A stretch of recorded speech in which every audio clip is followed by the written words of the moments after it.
Greetings, everyone. This is Payman Lorenzo, your host, your friend, your coach for the Leader Without podcast. Today, I have an incredible guest, my new good friend, Abigail.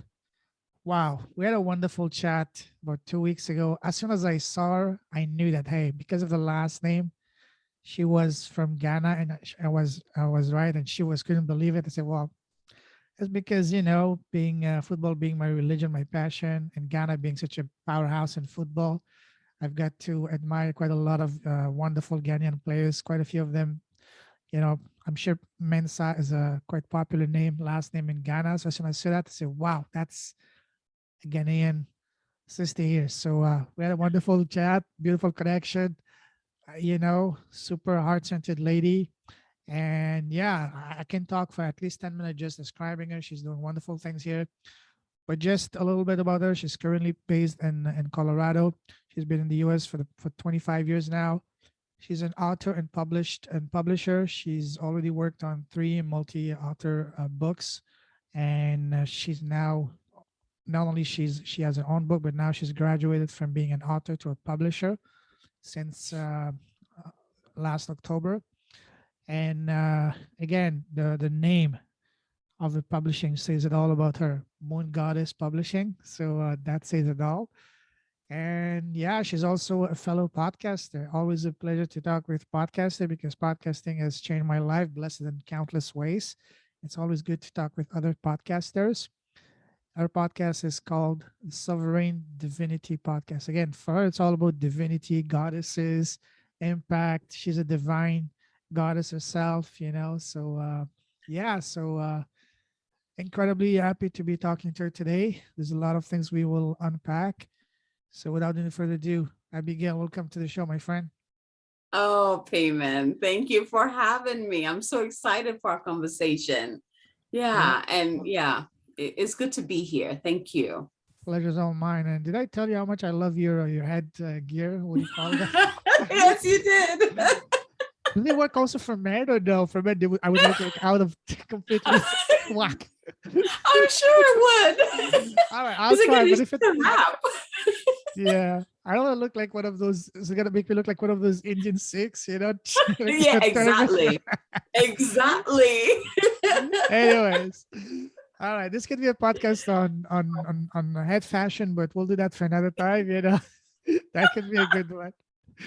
But anyways, I'm happy to have you here today. And as I told you last time we spoke, the kind of conversation I like to have is to look under the hood, so to speak, to see what's in your heart, to have a heart-to-heart conversation, hence the name Leaders with a Heart. Are you ready? I am. Bring it on, brother. All right, you get it. Be careful what you ask for. I live for it. Awesome. I love that. Okay, see, firecracker means firecracker is going to be an explosion, a volcano. Love that. All right. Now, tell us, we're going to talk about your business in a moment and the beautiful impact you're having in the world. But first and foremost, for people who don't know you, who's Abigail as a person, as a human being? As a human being, that's a great question. I am a mother. I am the oldest of four sisters in my family, and I am originally from Ghana, West Africa. I've been here for about 25 years now, and I love journaling. I love books. Love books. I love pens. I have a love of pens from my dad. He always bought those fancy felt, like the tip ones, and I would steal it when I was little and like write with it and return it. And I just love tools like writing and getting my thoughts on paper, getting it out of my mind. I love watching movies. I love nature. I love beauty. I love beauty because it illuminates everything when you have something beautiful with you.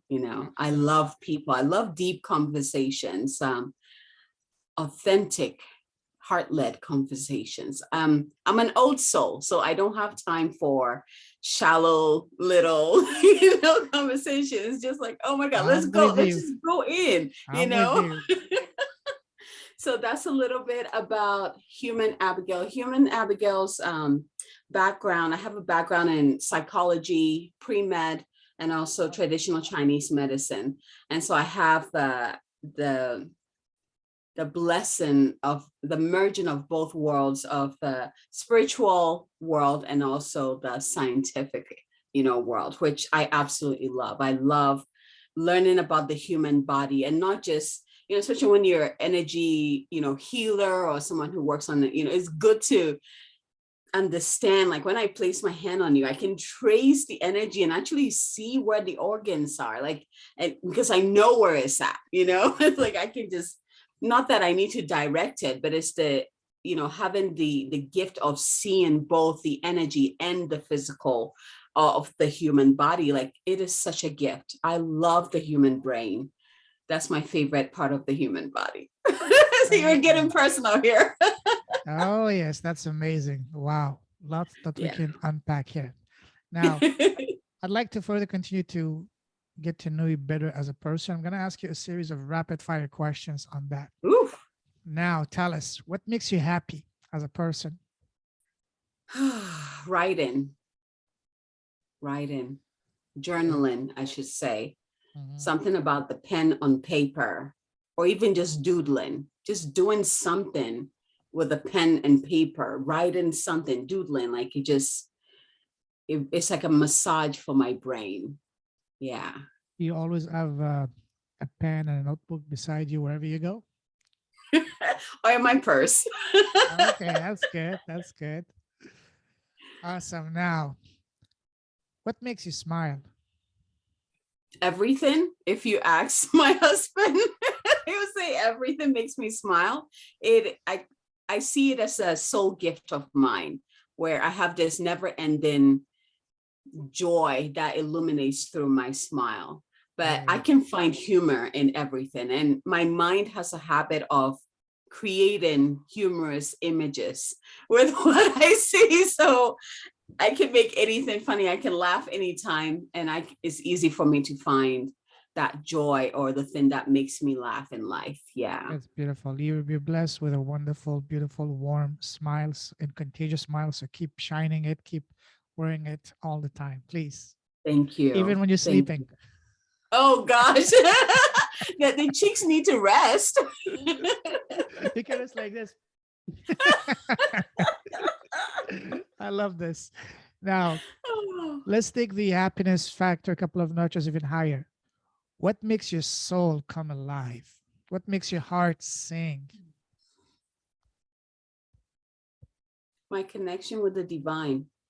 Mm, Like, that is something I will not trade for anything in this world.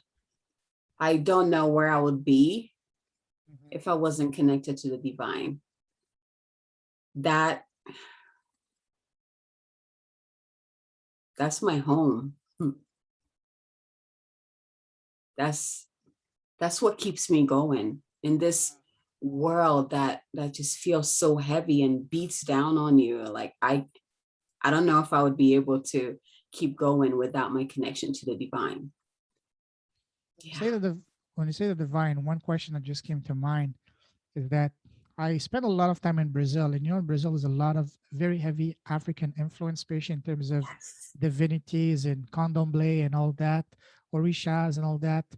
Is that something that you also, you know, that you're involved in as well? I mean, Oh, thank you. is that something that's also a big part? I know that Brazil is a huge connection with a big part of Western Africa, especially Angola and Yes. Mozambique. But I wonder if also there's that same connection with Ghana, especially as far as the spirituality, the divinity. Maybe Candomblé can also be part of the culture in Ghana. Thank you for asking that question. So Mhm. yes, in Ghana they do have what is known as the Orishas, or the Yes. the earth gods and goddesses. That's Mhm. how I see them. I always tell people, like, being born and raised in Ghana, the spirituality, that earth-based spirituality is palpable, is so powerful, so strong, because it is part of the land. The land is old, and so is that energy. For me, for some reason, I never connected to that. Like, I don't do orishas. I don't do like the rituals that go with that, right? but I understand the energy. Like I connect to the source of all of that energy instead of the individual. So even like in my goddess work, I'm bringing in the full goddess energy instead of the individual. Sometimes I'll have like individual goddesses come through who work specifically with the woman that I'm working with. But it's not about the individual, it's about it's the source. I'm very ingrained. I am very like right in there in source energy. And I always bring whoever comes into my energy to that. So, because that's where the truth is. That's where it begins. And then it comes down and divides into all the different parts that allows us to be able to connect, right? But for me and my gift, it took me right there. It's like I got to stay up there so I can bring more people up there, because when we start looking at all the different goddesses and gods, it can get very confusing. It's like, wait, your God, my God is better than your God, or this and that, we start to do that. But it's like, if you just look at the energy, you realize that they're all connected.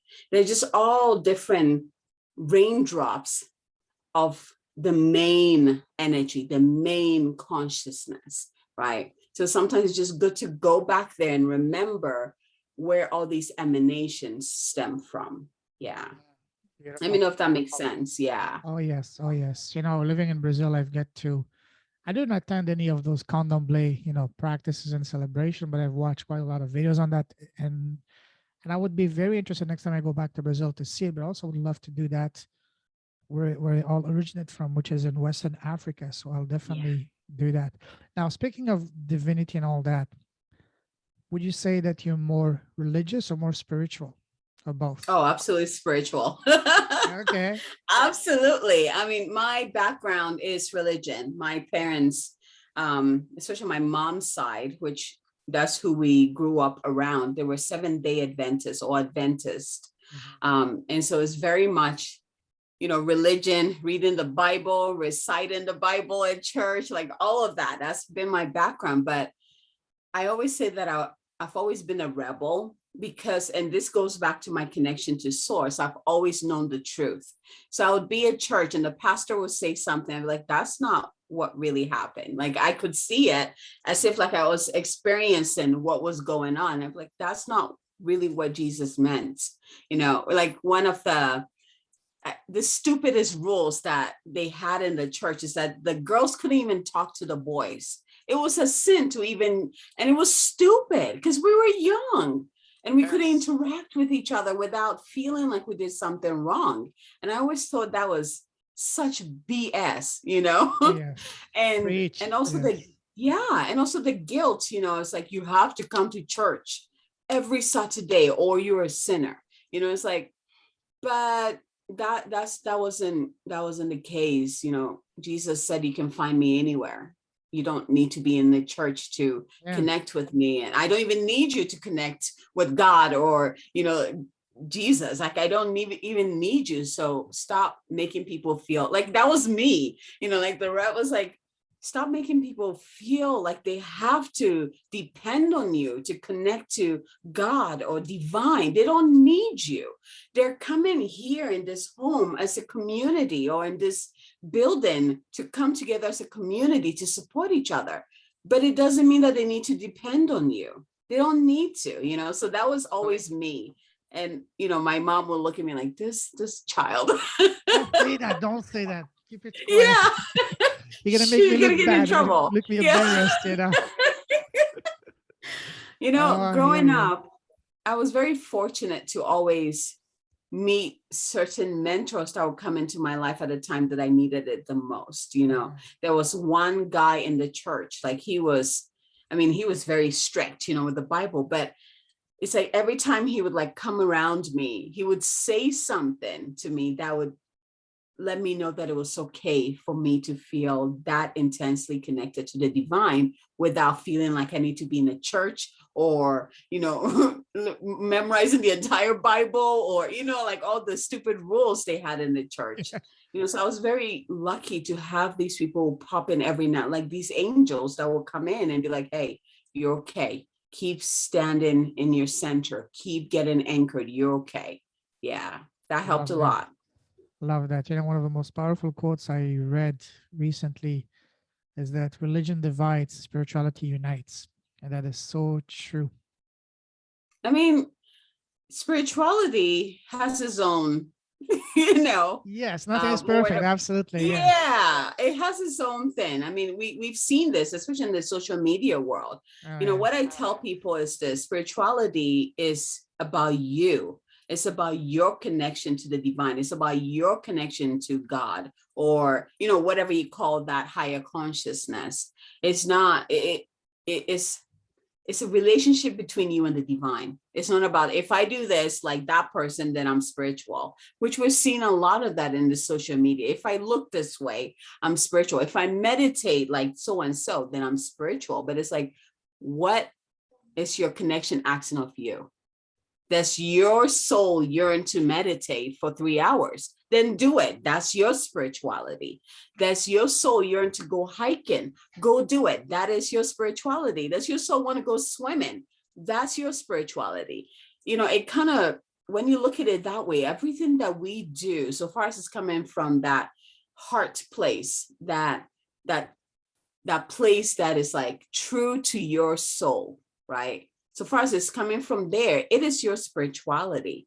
It's not an act that we do that makes us spiritual. We're already spiritual beings who get to express it in however ways we choose. Totally. Totally agree. Beautiful start for this conversation. Wow. Love that. Now, let's talk about the other side of the spectrum. We talked about happiness. Now, what makes you sad and angry? Oh man. Whew. Let's start with sadness. Mm. Seeing people suffer, not even seeing them. I have this, you know, I mean, it is empathy. I can feel the suffering in the world. As I call it the elevated empath. Oh, You know, yes. like you're in tune with what is happening in the world so that you can bring more light in to help transmute the suffering or the pain, right? But what makes me sad is seeing people I love suffer and knowing that, you know, sometimes with all that I know, it is their path and they get to choose whatever they want to do on that path. I might be like, well, I might see their path clearly and be like, well, if you do this, but it is up to them to want to do it. And so to see people I love suffer like just kills me because there's nothing I can do. It's their path. It's their choice. I can't force them, Okay. right? Absolutely. What makes me angry? Let's see here. Let me try to choose one. All right. All right. Yeah, you know, hmm.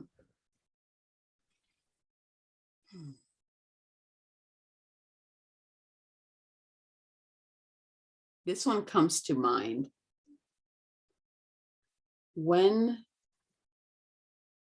I see women being shut down in terms of like not being able to speak, not being able to be who they know themselves to be. Like when I see someone trying to like be like, you know, your way is wrong. Oh, shush. Or, you know, like that. Oh, and children are my heart too. It's like women Yes. and children. Any injustices against them really pisses me off. Yeah. Yeah. Yes. Agreed. Agreed. I'm with you on that. To anyone, whether it's women, kids, men, anyone, and just this to anyone is unacceptable. There's no place for that. Yeah. Awesome. Now, tell us what scares you. What scares me is not being able to live the life that I know that I'm here to live. And especially now that I'm a mother to a 3-year-old, the other one is not being able to watch him grow, you know, leaving this earth before I can see him, you know, experience the world and maybe meet a partner, maybe have grandchildren, you know, like I have a vision even before I met my husband, before I had my child, where I always saw myself sitting on this, like on the balcony of our home and looking over our land in this rocking chair, and my husband's sitting next to me, and I'm looking at all our generations, like grandchildren and our children. And I looked at him, I said, we did good. We did good. So I know in my heart that we're going to be here for a while. I'm going to see him grow. But it's that fear, like, what if something happens and you don't get to see him grow, or you don't get to live the life that you're here to live? What if, oh, yeah. I love what you said. We get good. We get good. That's beautiful. That's amazing. Yeah.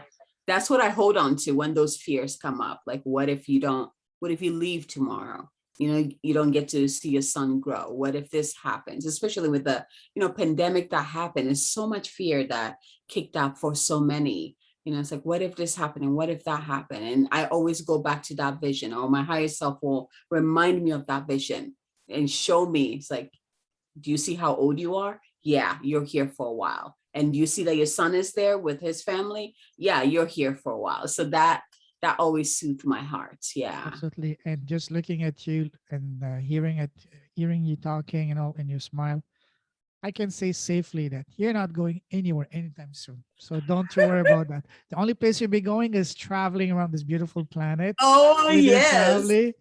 And then, but don't worry about that. You're not going anywhere. I'm not going anywhere. We're not going anywhere, So Oh, we're it's gonna not. be Thank you, brother. very Thank you. welcome. Very Taking welcome. that right in. Yes. Absolutely. Absolutely. Now, tell us. I know you're blessed to have multiple superpowers, but what would you say is your number one personal superpower? Activator. Mm.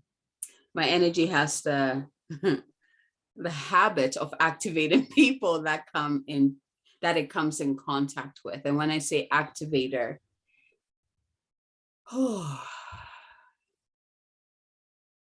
when someone comes into my energy field or they meet me, it could be like, I tend to get a lot of people who come to me, they don't know me, but they feel like they can tell me everything. And they even notice, like, I don't know what it is about you, but I feel safe to be who I am with you. So thank you.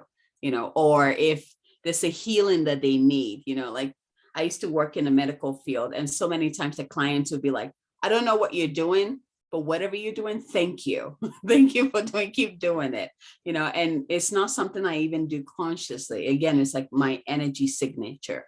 What needs to be activated within you? What is it that you're praying that it will come online? What is it that you want to experience? What is it that you want to create? My energy comes in to kind of put that fire in there, get it started, but you have to be ready. So it's not like activating people who are not ready, it's like this. Again, it's like the people that we meet is for a reason, so for someone to, come into my energy or to meet me, like that in itself is synchronistic, where it's like, I'm ready for that next step. Let's do this, So definitely the activator. The next one would be the healer. I call it the multidimensional healer, because as a healer, I go beyond just the physical body. So as I'm interacting with you, for example, I'm interacting with your higher self. I'm interacting with your future self. I'm interacting with all your past lives. I'm interacting with your God self or goddess self. It's like all the different dimensions of you I'm interacting. Like it's like a book that opens up for me. So I get to see all of you and kind of work from that place instead of just one aspect of you and trying to figure out the other pieces. Yeah. Yeah. It's amazing. Wow. Phenomenal. Now, let's move forward. You love traveling, right? It's very odd. I love traveling, but the only travel that I've done is from Ghana to Nigeria and then from Ghana to the US. Okay. But I have a deep yearning, like desire to travel with my family. Like it's unshakable, this desire. Yeah. Where would you like to go next with your family? England. Where in England and why? I have no clue. I just want to visit the old churches, right? I want to visit like the old churches in England. I would recommend France, probably better than England. Well, as you know, France is like where I see myself living, the southern part of France, which I've never been before. So I don't even know where in the southern part of France, which it will be part of my exploration as I start traveling to Well, see where there, like that is calling me. But yeah. I grew up in the southwest of France. So when the time comes, so you let me know, and I'll be happy to provide you any tips that you want. But one I recommendation: will. go to the southwest, close to the Spanish border in the Basque Country. That place is beautiful. It's called it's referred to as the California of Europe because the weather is beautiful. That's where all the Scandinavian, Northern Europeans went before and still going to retire. Our Ah, winter is 15 degrees. Growing up there all these years, we had snow maybe one half a day twice, and it was big event. But other than that, yeah. just a light jacket similar to what you would get in California. That's our weather. It's beautiful. You're Wow. an hour away from the mountain, the Pyrenees, and the Spanish border, an hour from the Atlantic Ocean. Tremendous culture, heritage, and all that. Amazing food and some of the very best Oh, wines in the world because it's you just sold close to me. Bordeaux. Yes, yes, I know. I should work for the Oh, French tourism board. divine. Yeah, no, the south. I'm not saying the southeast is not good. It's amazing, but the southeast is much more. How can I say it? Much more, commercialized, very touristy. Ah, yeah, I Because want the culture. I want the because deep most culture. people want to go to the French Riviera. All those places. That's nice and all that, but you're gonna be paying a lot for that, and it's very commercial. People may Exactly. not be as genuine unless you're going to the small villages. But in the southwest, especially in the deep south, as we call it in French, La France profonde, the deep France, that's where you see the magic. And you can go any direction outside of Paris within a 50 to 100 kilometers radius. That's where you see the real France. You know, Yes. That's what I want. go because it's absolutely beautiful. There's tremendous variety of cultures, influences. And the east, you have the Germanic, and the west, you have the Gaelic, and the south, you have the Romans, the Greek, the Basque, the Spanish. Absolutely beautiful. So the southwest of France is where my heart is, and this is why I would recommend you as well, if I may. Oh man. Yeah. Yeah, my heart is like, oh, let's start already. Let's just start. Let's just go. Let's park All and right. pack our stuff Just and shut up and go. get me there. Let's go. This so there's England, Italy, and southern part of France. Oh yes. There is, was it, there's another place, I don't know, Switzerland. If you're looking for churches, then Italy would be a no-brainer as well. Okay. Italy, Okay. because Italy just like it's like an open, what do you call it? Like an open sky museum. Every city is like a museum. Same like in Ah, France. You guys, history is around. You don't need to go to museum. Museum is all around you. Every city, every town. Of course, outside of the major cities, because the major cities is more like yes, just like any big urban city. exactly. But this Exactly. town, the small towns, the villages, the cobblestones. I grew up in a small town, 100,000 people. You go to the store, people, greet you by first name. Hey, how's your mother? How's your father? Come have a, just tell me how was this new cake? How was this new steak? Oh, Give a piece to your mother or whatever. This is what I miss this conviviality that we have in the small towns that you don't have I to feel enjoy you. here now in the big cities. I feel you on that. You know, I was gonna say the three, so England, Italy, and southern part of France, I feel like is a soul journey. Those three, like, is very soul oriented, like how much it pulls me. Um, the passion for churches is like, even here in, Colorado, I love to visit the old churches, like the Catholic churches, that is like, oh my God, it's just something about old churches, and the energy is so strong. You entering like, oh my God. And I have this vision where, once we start traveling, like I go to these old churches and I start to channel or speak something that needs to come through. It's like I'm supposed to receive some kind of transmission and bring it into the world by visiting these sacred spots. That makes sense. Yeah. You have beautiful churches all around Europe. Spain would be amazing. Portugal, But where you will find the oldest and grandest of churches would be in France and Italy, because that's where the Catholic religion started, Mm. initially and all that. But, and also, of course, if you can go further east into Jerusalem and places like that, that's where the religion really started, if that's what you're Yeah. after. But no, once you're in Europe, culture is all around you, Oh, I especially in the told my small towns. husband, Stay, I was just like, one once we advice: stay start away from the traveling, big cities. Stay away from the big cities if you want to have the authentic cultural experience.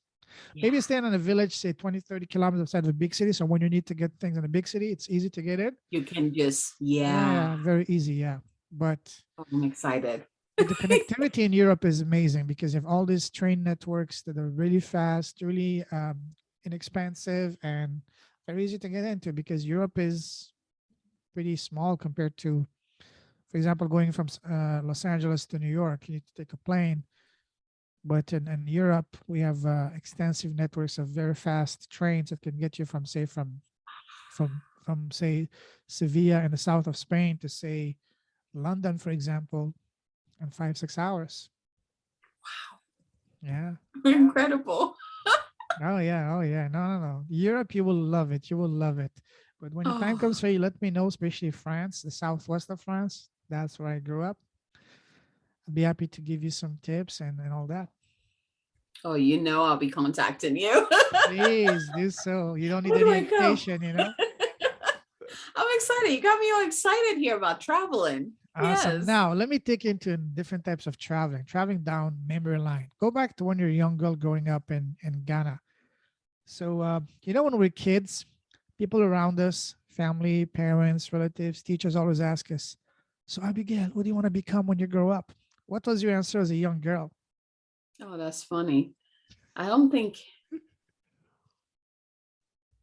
I don't ever remember someone asking me what I want to become when I Really? was that young. My mom says How old were you when you left Ghana? I was 15. Okay, so in There the was first like, 15 years, did you have an idea of what you wanted to become, or I wanted to become a doctor because everybody wow, saw me as a doctor. really? Like both of my parents are nurses. And so we were always surrounded by, nurses and doctors. And everyone that saw me, they're like, oh, this one, she's going to be a doctor. Oh, So, I thought it but was because you mentioned you're a healer. Did you have your healing I think there's gifts an when you were aspect of younger? that. Okay. Yeah. But I'm thinking of it like back home where, I mean, it's Western medicine, right? They're not Sure. thinking about if you're a spiritual healer. Maybe they sense that. They sense that, like, Like a yeah. mix of both, I Um, guess. Yeah. yeah, because I still have a love for Western medicine. I do. We're talking about the human body and the Sure. brain. I love learning that stuff. But yeah, hmm. My mom once told me that I always wanted to be a pediatrician. Oh wow. Okay. Like I wanted to be a doctor for children. And I Mhm. was like, really? I said that? But again, it's like, did I really say that? Or was that an impression I got from someone, So you didn't have any dreams of becoming a priest? No, my dream was actually to leave Ghana. Like Oh it wow. was it was about traveling. That was my Okay. dream. Like my parents were very good at, bringing us movies from different parts of the world with different languages. We had the world encyclopedia, and Hmm. I always got so excited about seeing all the different cultures. So if Sure. anything, it would be about traveling. Like that's what I was excited about. I wanted to see the world outside of Ghana.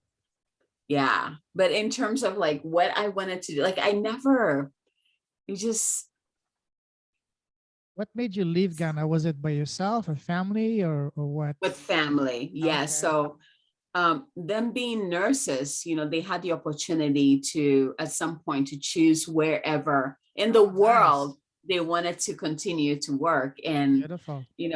it's very interesting that my dad chose Colorado, Denver specifically, because he had never been here. He didn't know Ah. anybody here. But he was like, well, there's no earthquakes, there's no tsunamis, it's just snow and mountains. We'll do it, And I was Oh, like, we could okay. have went to France, we could have went to England. Like, what made you? But now that I'm here, I'm like, oh, okay, I see it. I see it. Like I needed to be here. It's a beautiful place, a beautiful state, Was right? it easy to get adjusted to the cold and snow coming from Western Africa, where it's warm all year long? I love the snow. Like I Okay. hated the heat, the more like that, like that damn. Stickiness and all that. Oh, Yeah. I hated it. So when we got Okay. like, I had asthma a lot back home. Like it was a lot of occurrences. So when we got here, my dad had like my inhalers ready for me because it's drier. So he heard that, because it's drier, it might, you know, and I barely had any asthma attacks come in here. Like it was so good for my lungs, and it makes sense, with the humid, creates more phlegm, yeah, Sure. there's all that Wow. that comes with it. But yeah, my body just loves that cold, and the dry not so much because my skin gets itchy at times, But yeah, I love the weather. Like I really enjoy the weather here. I just love it. In Colorado, we're able to have all 4 seasons. Well, depending on the duration of each of them, but we still experience all 4 of them. So, with the mountains and with the greeneries, and it reminds me of home sometimes, especially when we go into the mountains. Are you in Um, Denver? yeah, yeah, Okay. yes. Cool. Yeah. It's from what I heard, I haven't been there yet, but it's amazing for nature and outdoors and all that. It's beautiful. Mhm. Absolutely beautiful. Yeah, yeah. Awesome. Now let's go back to when you were growing up in Ghana.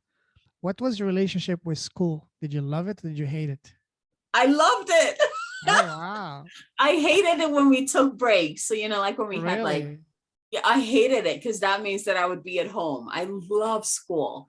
I love Wow. studying. Again, these are some of the loves that I have. I love, even in college, like I loved buying textbooks every semester, like getting ready for school. I love school. And I also loved school because it was like family to me. I had the most amazing friends.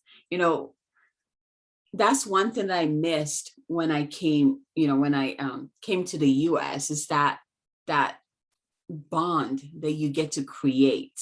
Like it's different here. Where back home it's like sisterhood. It's like, deep connection. Then again, it's based on the culture. So it makes sense, that the culture is inclusive. Everyone is like, so and so is my auntie, and so everybody's my auntie, everyone's my uncle, right? Like we're Yes, all yes. connected. So it's different that way. But yeah, I loved it. It just, it's just Amazing. so fun. Yes, yes, I can relate with that because I grew up in a similar environment. Now, what would you say was your favorite subject in school growing up? Oh man, that is a good question. What was my favorite subject? At some point, I think it was math. Really? Wow. At some point, I think it was math because I loved how, like, I just loved how my brain worked with trying to Mhm. figure out equations and, like the numbers. Like it was like candy for my brain in a way. Like I also got it. Like it made sense to me. I mean, now that I met my husband, I'm like, yeah, I'm not as good. He is really the math whiz, Okay, He's that's good good. with numbers. But I loved numbers. But the second one would be, we had I guess you could call it like a major. It's like a concentration where you can, focus on arts, or what did they call it back then? Humanities? Vocational. It's like where you get to learn how to cook. Oh, really? And I Wow. loved it. So the cooking part, like I loved it. Like we got to go and shop for ingredients like together, and we'll come back and we'll That cook was in together the and we US or in debate it Ghana? in Ghana. Oh, Yeah, wow. not in the Okay. US. Yeah. Because I don't In recall in Ghana. Canada, they don't teach us that, unfortunately, you know? Yeah. So they taught us how to cook in Ghana, like in school. And again, it was a concentration. Concentration major kind of thing. It's like you could choose, at least the school that I went to, you can choose to focus on art. So there were some of my classmates were more in the arts major, and then half of us were in the vocational where you're learning how to cook. And yeah, it You was mentioned really neat. cooking. You mentioned cooking. What's the national dish of Ghana? Or the most popular? You would have to go and you would have to break it down into regions in Oh, Ghana. yes. So like the Asante region, which is where I'm from, like I'm an Asante, like our staple would probably be fufu. It's like fufu and soup. Fufu is the same thing as what they call in Brazil farofa, like some kind of like a powder that you put on food to give it extra taste. The fufu is like it looks like it's like mashed potatoes, like when you mash potatoes, but it's like Oh, really it's not soft. So it comes together and you can make a ball out of it. So it oh, gets like very wow. starchy. And so you eat it with soup, or it depends on what type of fufu. You can eat it with some stew. Yeah, it's really, really good. Oh my gosh, you're going to make my mouth water. I think that the fufu, from what you're describing, it would be amazing with ground beef on top of it. Oh, well, the soup has meat in there. Okay. So you eat it with the soup. You get a bowl of it and you scoop the soup and you eat it that way, and then you have the meat in there. Yeah. I, you know, you just made me want now to look around me for a Ghanaian restaurant. I can't wait. Oh, you If I go, should. I'll take a picture. Say, hey, guess what? I wish you were Yes. here. What do you recommend? I sent you a picture of the menu. What do you recommend I get? Yeah. Oh man, you got me all drooling over here. Oh, that's Oh, it is amazing. the best. It is the best. Awesome. Yeah. Now, was there any subject in school that you could not stand at all? You mentioned recess, but other than recess,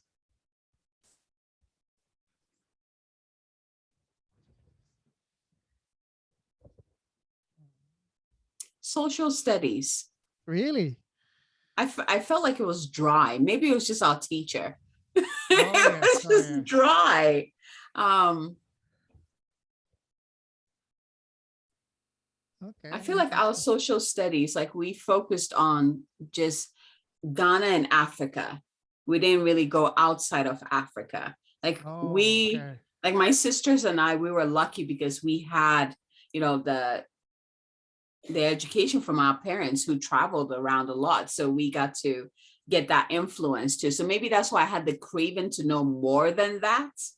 Um, but yeah, it was just dry, you know. All It was right. just memorization, and learning the capital of this country and the languages. And it's like, but I wanted more in a way, if that makes sense. The Yeah. culture, the Deeper, food. Like yes. I wanted to be experiencing all of it, not just memorizing and taking a test to pass. Yeah. Yeah. Absolutely. I'm with you on that. Yeah. Now, let's move forward. Tell us, what was your very first job? Let's see here. And after high school, So wait a second. While you were in Africa, did you ever get to work while you were there, or you didn't work? mm-mm, Okay, so only when you get back no, to the U.S. Okay. that's very I shouldn't say it's uncommon. Um, it's not like in the US where you reach like once you get to high school, you can get like a little job, and it's very is different. Kids who help their parents work, it was like helping their parents work, like it was more entrepreneur. Like the parents will cook something and they'll take it out to go sell it, or they will help them in the markets to sell the produce, kind of thing. But they weren't getting paid for that. They were helping mom or they're helping Child dad, labor, yeah, you know. kind of thing. Yes, exactly. Yeah, so it's really, yeah, it wasn't a thing, even a thought where it's like at this age I'm gonna get a job. Like it wasn't a thought. Like So what in was your very most. first job? So that was actually here. After high school, I don't even know how I stumbled on it, but I became a Mary Kay beauty consultant. Oh, It Okay. was something about the makeup, like helping women feel beautiful. Mm. It's so interesting. Like now I'm thinking about, I've always been really good at sales, but I don't like sales. And I think I was really good because I connected with people instead of just the money. I think And I that, can and it, just by talking to you, I think the two ways that I can see making you a great salesperson is that one, your personality, and two, your smile and the contagiousness of your smile. Seriously, if I were to get to talk to someone, even if I don't need any makeup, they would tell me, you're the kind of person that would make even someone like me buy air products, because, because of your amazing personality and fun vibes. Say, all right, okay, just shut up. Take my money. Where do I sign up? just take it. You're Thank you. amazing. No, seriously, that's That's awesome. awesome. Yeah, wow. Yeah. Yeah, I became a Mary Kay consultant to get me finances ready before I go to college.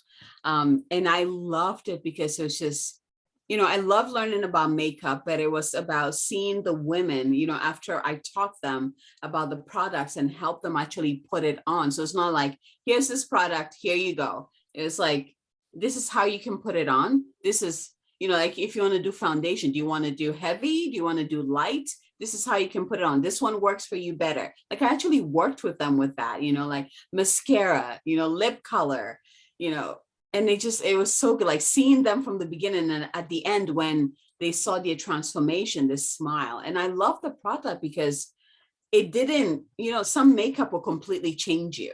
Like you put it Oh on yes. and they take it off and you're like, whoa, where did you go?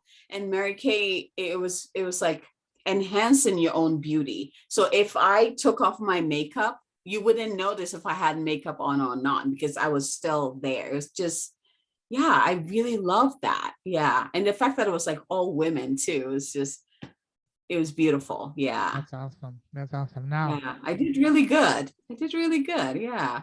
I'm pretty sure. I'm pretty sure. Yeah.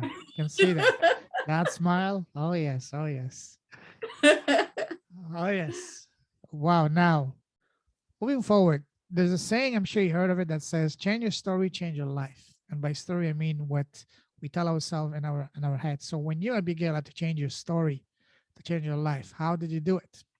Did you do it through the help of friends, family, mentors, books, videos? Tell us a process you used to change your story to change your life. There's a pivotal moment in my life where, like, for the longest time, like, I think we talked about this when we connected the first time, where I was born as a spirit child. Like, connecting to spirit has always been home for me.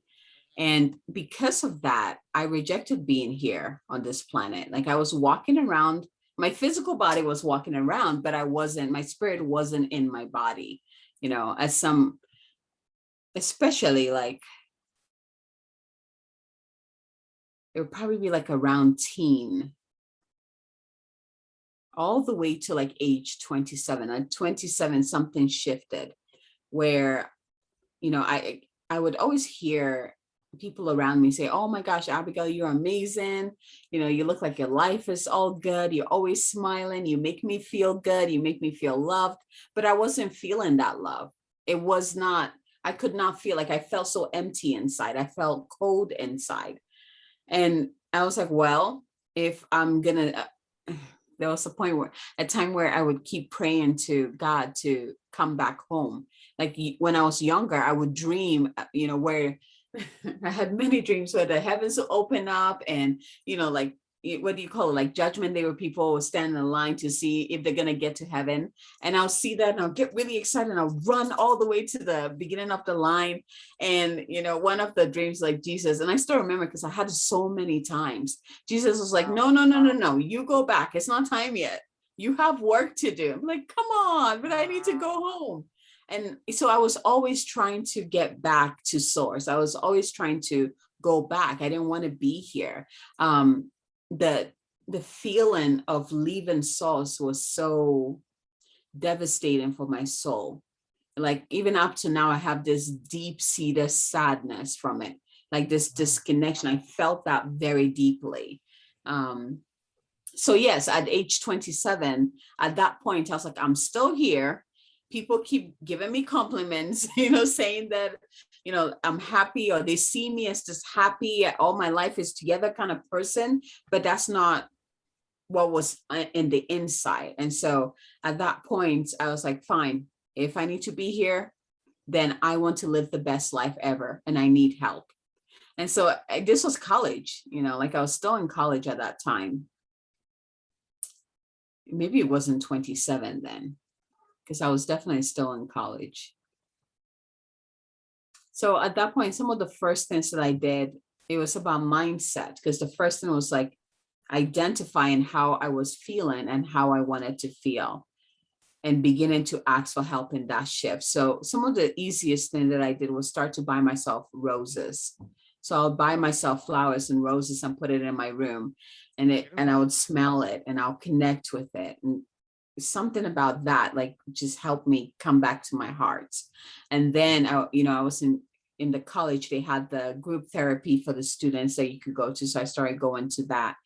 And even in that, it was interesting because, in group therapy, you have the therapist who moderated all of it. And most of the people will ask me for help. And it was only one time that there was a gentleman, and he's like, you know what? You've been coming to this group therapy for a long time, and you're really good at helping people. But why are you here? And that was the first time that anybody asked me, or like cared to ask me, and that was the first time I actually talked about what I was experiencing, like the sadness and not feeling like I wanted to be here on this planet, not feeling rooted, not feeling connected, and it just felt so good that he did that. But that was like the beginning. That's a huge part of my life where I went from simply just existing to beginning to really embody me, like come into my body and learn how to be human on this planet instead of hovering around here while my physical body was here. Yeah. What is it like to be human in this body, in this planet? It's confusing. Yes, yes, yes, yes. And complicated, And so and heavy. hard. Yes. Wow, beautiful. Now, let's now talk about the beautiful impact you're having in the world. Tell us about what you're doing, your business, and all the beautiful things you're doing. So, because of the journey that I've had with embodiment, like really dropping into bringing my spirit into my body and exploring what it means to be both human and divine. Mhm. Of course, I went through that because that's a huge part of my mission. That's a huge part of my soul purpose, bridging the two. We're both divine beings in human body, and they're meant to be together. They're not meant to be separate. So my calling has led me to work with more women. Women scream to me at this time. And of course, children. I have a purpose with children. I'm still figuring that out, but it might not be time yet, right? But right now it's women. And it's really helping them to anchor fully into all that they are. Like, and that this is where the activation, I do a lot of light activations, like pulling your inner goddess right into this human vessel so you can experience your magnificence in this here and now, in this human school that we're in. It's only then can we create the life that we truly desire. It's only then can we create the change that we've been praying for. We cannot do that by separating ourselves, because I know I've lived that, right? The only way we can do that is to bring the two together. I am human, I am divine. These are my superpowers. This is what I'm capable of, and I can express it in this world, however my soul chooses. Right. So my passion is really activating women in their full magnificence and helping them to integrate all that they are into this human body so they feel comfortable being divine in human body, and also to embodying. That step is about actually living it. living the life. Because once you bring those two together, things will start shifting in your world. Things can't help but to shift, and you start to create the things that your soul really wants to experience. You start to call in the people, the experiences, the opportunities that are in line with you. They're in line with your heart. They're in line with your soul, right? So the embodiment piece is just bringing it all together and then experiencing it, because that's what we're here to do, right? It's not just about thinking it and, imagining it. It's about fully experiencing all that we are in this lifetime. Yeah. Agreed. You mentioned you work with women. Do you have any specific other type of women you work that you work with the most, the best? Yes, I work with the leaders and the visionaries and the way showers, because that's who I am. That's my soul. And I work with the leaders and the visionaries and the way showers, especially, because they are the ones creating bigger impact in this world. And so they need to show up in all that they are. They need to be fully all that they are in all of their light. They need to, bring all their light into themselves so that they can reach more people in a positive light, so that they can spread their light, and their light can also activate more people. It's like a quicker way to activate more people, right? So leaders need more support because of how expansive their energies are, at least from, that's where I'm being called to be of service. Now, that is not to say I don't work with everyone. I feel like the people that come to me, there's a reason why they feel pulled to me, and usually it's to find out that they're here for bigger purpose. So yeah, I'm very drawn to the leaders of society, the impact makers, the change makers, the way showers, the people who have the courage to create their own path. Letting other people know that it's okay. You don't have to follow what everyone is doing. You can create your own journey, your own path. Yeah. And how do you help these women? Tell us about the structure of your program. Is it one-on-one? Is it small groups? And is there like a timeline? Like, say, for example, for my program, my clients get a specific result, which is they launch a podcast in 3 weeks. Like, for example, for you, is there a timeline, 1 month, 3 months, 6 months that they see a result? Is it more like an ongoing, lifelong journey? Most of my clients I've been with for years. I'm talking about like 7 years or more. Oh, wow. And it's because when you do the type of work that I do, you realize that it evolves with the client. So, as my client moves to the next stage, the tools that they need come through, and I can support them to the next one. So it's always moving, always expanding with my clients. So my programs, I have group programs, and I also have self-led programs, and also one-on-one mentorship. So the biggest program that I have is Goddess Unleash, and it's my year program. And it is just like the name, is unleashing all that you are. But it's also about learning how to work and dance with the energies that surround you, the celestial and nature energies that surround you, how to co-create with them, and also understanding your own magnificence and co-creating with that energy too. So again, it's moving through the activation, integration, and embodiment piece all in one program. Very much supported, highly the women in there are incredible. It's very intimate. We go deep. We expand, we grow together. It's a whole year program. My mentorships are 3 months containers. I love 3 because it gives you plenty of time to receive the tools, put it into action, and integrate it before we move to the next step. So after the 3 months, we evaluate where you are and we see what you need, and then we move on from there.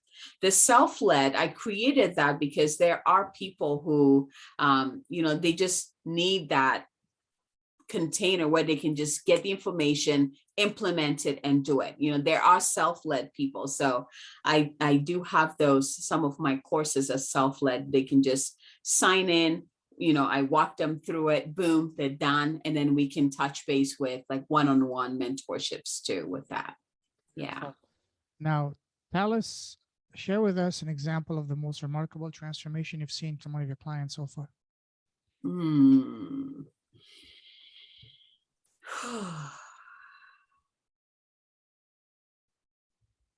Which one do I choose?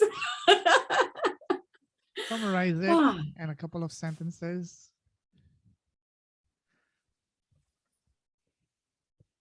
so this would be, let me, okay, I'm going to choose my first client ever. Oh, yes. Yeah, I know, right? Because That's she's still always with the me. one We still work we never together. forget, you know, it's always the big Exactly. special. Yeah. The first of everything is um, always special. Yes. exactly. I remember the first time she came to me, she was in tears.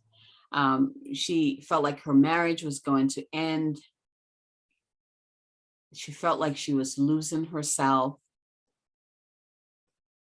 And in that first encounter, like this was, I was doing group meditations at that point. I gave her a little rose quartz to like take with her. And of course, I walked them through a visualization, the activation, healing. And she, well, she's still married. Let's put it that way. She's still married. This was like 9 years ago that this encounter happened. Um, and now she's a full-on acupuncturist, Wow. and she's still moving. Like right now she's embodying that she's a healer.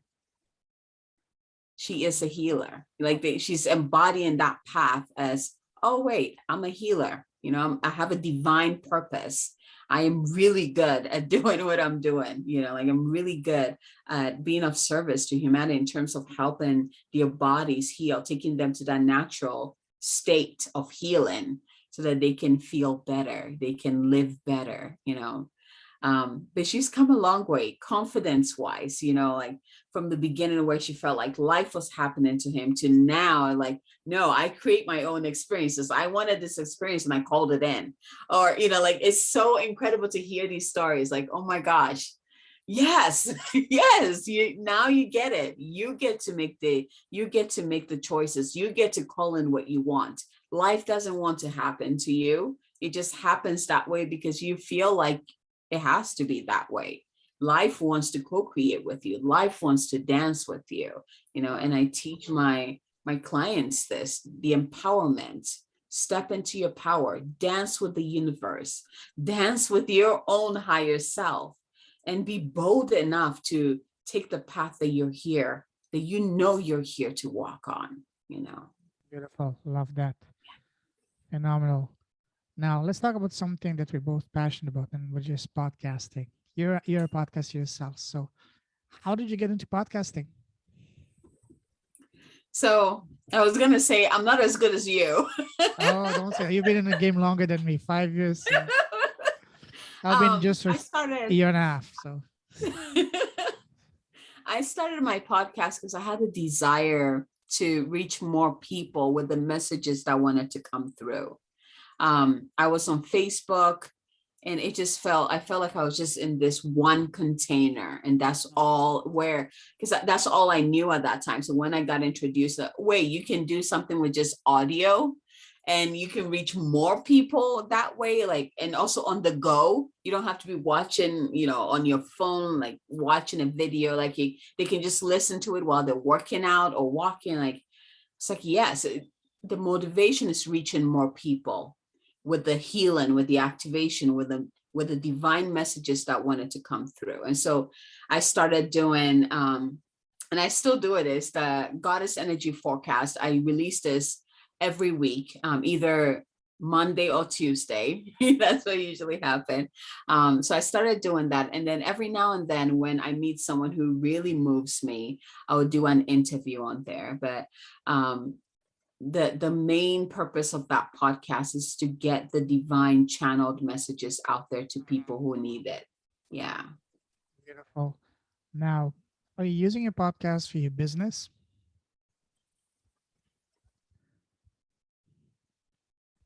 I, I wouldn't say to the extent that it could. Okay. Yeah. Yeah. not as much as it could be. Then I would recommend you really look into that, because that can be and has been a phenomenal thing for me. It's been a game changer. It allowed me to get my podcast, allowed me to start a brand new business within 2 weeks, even before I went live, to get 6 paid clients with no email list, no marketing, zero ad spend, 6 paying clients even before going live. And then over the past 3 months, so that was back in December of last year, I've got about what, 14, 15, maybe 16 paying clients Yeah. with zero ad spend. I still don't have an email list, and I still haven't done any marketing. So on that reason alone, podcasting can be a phenomenal tool, not only for you to share your story, but for you to, educate your audience, to display your expertise, to share your story in a way that's gonna really sound magnetic to your audience, because people do business with people they can connect and trust. And if someone is listening to your podcast, it's the reason for that. One, they're interested in your topic and they like you. They like your personality, your sense of humor. Mm. And if someone listens to you for a week, 2 weeks, a month, then they will feel naturally drawn to connect you, to contact you. Hey, let's do business. And when that comes, you don't have to pitch, convince, seduce, or as I say, kidnap someone to do business with you. They will be reaching out to you. So I like that. highly recommend you get into that. And I can, if you want, I can share with you another day. I have another call in a few minutes. The story of a guy that built an 8-figure business with zero ad spend using his podcast only. And this is basically what I've Wow. implemented myself and my business in a much smaller scale. But I can see this getting really big just because of the podcast. Yeah. I will I share like that with that. you. I will share with you that Yeah. later.